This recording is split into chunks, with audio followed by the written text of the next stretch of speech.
Analis dan penulis Israel Gideon Levy mengklaim masa depan perang Israel-Hamas di jalur Gaza. Klaim Levy bersifat prediksi, di mana menyatakan bahwa pada akhirnya Hamas yang akan bertahan di Gaza. Mengutip Tribun News pada 14 Maret, prediksi Levy itu ditulisnya lewat laporan sumber utama Haaretz pada 13 Maret 2025. Lebih tepatnya, tulisan Levy ini merujuk pada rencana Israel dalam melanjutkan perang Gaza guna menekan Hamas secara bertahap. Dia menyamakan perang berdarah Gaza dengan perang dunia II.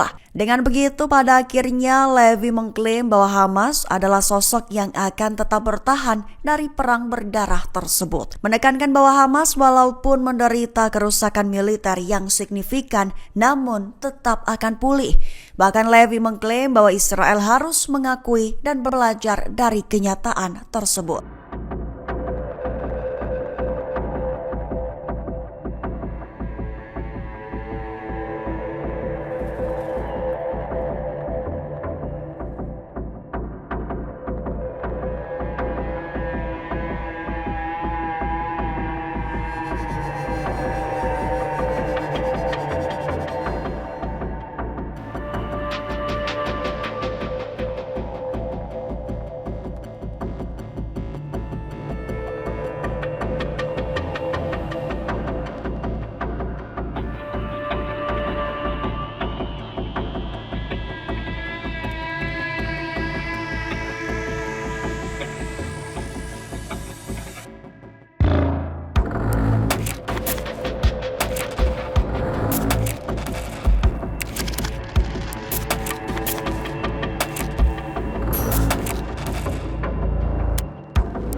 Download Tribun X sekarang, menghadirkan lokal menjadi Indonesia.